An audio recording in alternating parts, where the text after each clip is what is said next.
नमस्कार। राजा शांतनु का मन इस संसार से ही विरक्त हो चुका था।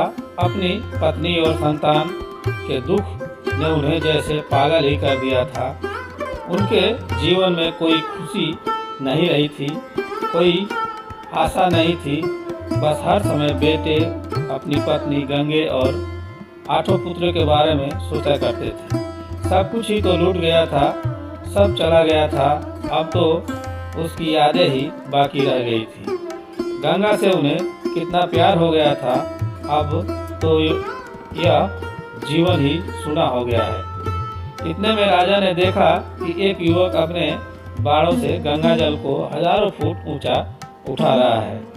उसके बाड़ों में इतनी महान शक्ति देख राजा शांतनु स्वयं ही हैरान थे। ऐसी महान शक्ति तो बड़े बड़े वीरों में भी नहीं होती। किंतु यह युवक राजा शांतनु आश्चर्य से उस युवक की ओर देखते हुए पूछने लगे, हे वीर युवक, तुम कौन हो? इससे पहले कि वह युवक कुछ कहता, उसी समय पवित्र गंगा स्त्री का रूप धारण करके उस युवक का हाथ पकड़कर खड़ी हो गई और हंसते हुए राजा की ओर देखते हुए बोली, क्यों राजन, आपने पहचाना हमें? हे गंगे, भला मैं तुम्हें कैसे भूल सकता हूँ? तुम मेरे ही शरीर का एक अंग हो। तुम्हारे बिना तो राजा शांतनु अधूरा है। जब से तुम हमारे जीवन से गई, हमारा तो सब कुछ चला गया। प्रिय, हे मानव श्रेष्ठ, मैं तुम्हारे दुख को भली भांति जानती हूँ, इसलिए तो इस बालक को स्वयं तुम्हारे पास लेकर आई हूँ। यह हमारा 8वां बच्चा है। इसका नाम मैंने देवव्रत रखा है। इसने दुर्वासा जी से 6 अंगों सहित वेदों को, असुर गुरु शुक्राचार्य एवं बृहस्पति से सभी प्रकार की विद्याओं एवं शस्त्रों को तथा परशुराम जी से सारी शस्त्र विद्याओं को सीखकर निपुणता ग्रहण कर ली है। यह इतना बड़ा महावीर बन चुका है कि बड़े से बड़ा वीर भी इसके सामने नहीं ठहर सकेगा। प्रिय गंगे, क्या मैं वही माँ गंगे हूँ? अब मुझे भूल जाओ। तुम्हारे दुख देखकर ही मैं इसे लेकर आई हूँ। यह तुम्हारे और मेरे प्यार की अमर निशानी है। गंगे वहाँ से जा चुकी थी। उसी समय राजा शांतनु ने आगे बढ़कर अपने बेटे को छाती से लगाकर प्यार किया। उस बेटे में राजा शांतनु को गंगा की तस्वीर नजर आ रही थी। यही देवव्रत महाभारत का नायक भीष्म दामा बना। एक बार फिर राजा शांतनु शिकार खेलते हुए यमुना तट पर पहुंच गए। वहां पर फिर एक सुंदर कन्या खड़ी अपने शरीर को हवा में झुलाती हुई नृत्य कर रही थी। शांतनु का चंचल मन यह सुंदरी को देखकर व्याकुल उठा और उनके सारे शरीर से चिंगारियां सी निकलने लगी। ठंडी हवा भरते हुए राजा शांतनु उस सुंदर कन्या के पास गए और फिर उसकी ओर प्यार भरी दृष्टि से देखते हुए पूछने लगे, हे देव सुंदरी, तुम कौन हो? मेरा नाम सत्यवती है। मैं केवट राजा दासराज की पुत्री हूँ और मैं इस देश का राजा शांतनु हूँ। सत्य बात तो यह है कि तुम्हें देखते ही मेरे मन चंचल उठा है। मेरी हार्दिक इच्छा है कि तुम मेरी रानी बन जाओ। मेरे सुने महल आप जैसे सुंदरी की प्रतीक्षा कर रहे हैं।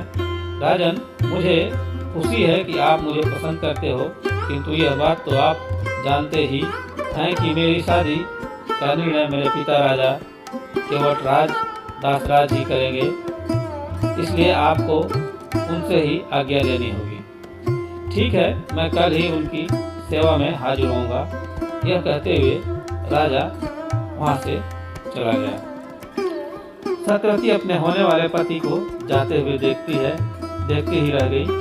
दूसरे दिन सुबह ही राजा शांतनु अपना रथ लेकर केवट राज के पास पहुंच गया और उनके सामने हाथ जोड़कर प्रार्थना की कि आप मेरी शादी अपनी बेटी सत्यवती से कर दीजिए। राजा शांतनु, हम आपको अच्छी तरह जानते हैं, हमें यह भी पता है कि इससे पूर्व भी आपकी एक संतान है। जी हाँ है। राजन, हम आपसे अपनी पुत्री की शादी एक शर्त पर करने के लिए तैयार हैं। कौन सी शर्त है?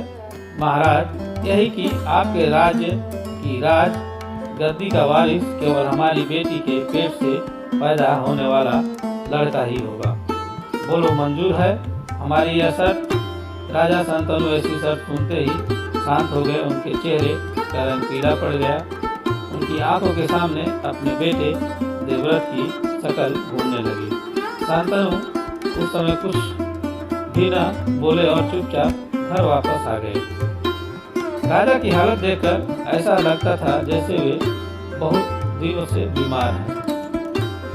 रंग पीला पड़ गया था, चेहरा उदास हो, होठों पर पपड़ियां जमी हुई।